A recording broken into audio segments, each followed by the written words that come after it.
Before G Eazy would tour with Drake, Shwayze, Hoodie Allen, Lil Wayne, and 2 Chainz. Before he would get involved in fashion and be named one of GQ's top 10 most stylish at New York Fashion Week in 2015. Before he would sign a deal with RCA Records and drop When It's Dark Out. Before he would be referred to as the James Dean or the Lana Del Rey of rap. G Eazy, who used to go by the name Generic as well as Young Gerald, he grew up the only child to a school-teaching lesbian mother who didn't mind smoking a J from time to time herself. She also didn't mind her young son dressing in baggy clothing and having all his friends over after school so they could rap in his bedroom. G Eazy took his passion for music to Loyola University, enrolled in music industry studies, taking classes on production, business, and marketing. When he wasn't in class, he was recording his own mixtapes and posting them to MySpace, and he found success early on, and he got to be an opening act touring with Drake.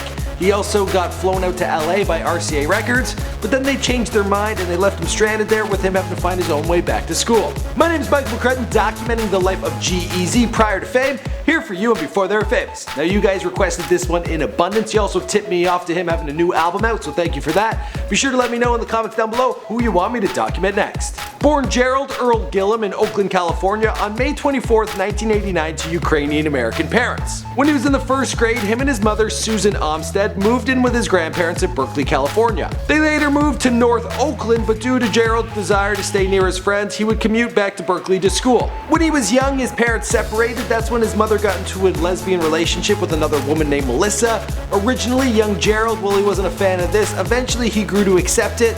Then one day, he found Melissa dead in the basement from an overdose. Through high school, Gerald had to earn his own way and worked at fast food chain Top Dog. His mother, an artist turned teacher, encouraged his passion for music and introduced him to old classics like the Beatles. Following school, Generic and his boys, well, they would all go to his house and rush up to his bedroom where he had a mic and a computer. There they would record their freestyles, always trying to one-up one another. They also posted this music to MySpace. He smoked weed for the first time at the age of 12 or 13 and got drunk with a bunch of college kids for the first time when he was in the 8th grade. That night, he barfed all over the room. He lost his virginity while he was in his teens with a girl at a park late at night on a slide. Yeah, I know what you're thinking. Where do I find this stuff? When it came time for higher learning, he decided to follow his passion and enrolled at Loyola University located out in New Orleans. There he worked endlessly in his dorm on his music to drop his solo debut, The Epidemic, in 2009. Then he found success on his own MySpace page with the track Candy Girl as well as Waspy. He put together an album cover as well as burning his own CDs and would go around handing out this mixtape for $5. On a good day, he would sell 20 copies. On a bad day, he'd sell 2. The industry liked what they heard from this up-and-coming student, and he got a gig as an opening act touring with Drake. He also had a meeting with RCA Records, who flew him out to Los Angeles, but soon after they cut contact with him. He was left to find his own way back to school. The silver lining to this story?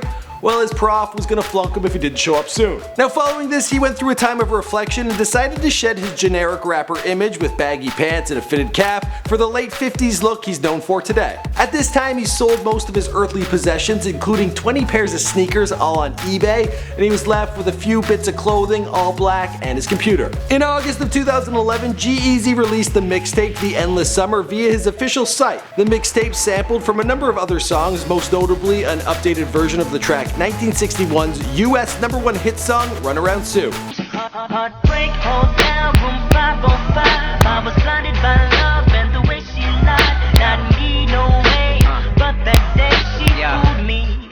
In 2012, he released his second LP, Must Be Nice, and then he hit the road with Hoodie Allen and joined the Vans Warped Tour. Following that, he hooked up with Lil Wayne, he hooked up with T.I., hooked up with 2 Chainz, and he was on the 40 Dates, America's Most Wanted Music Festival. Touring all over the country, the guy had made it.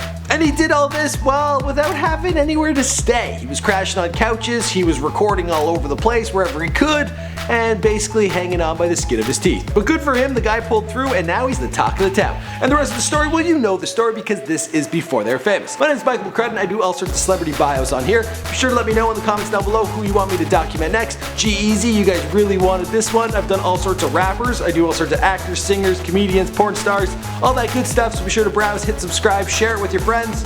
Alright, see you guys in another video.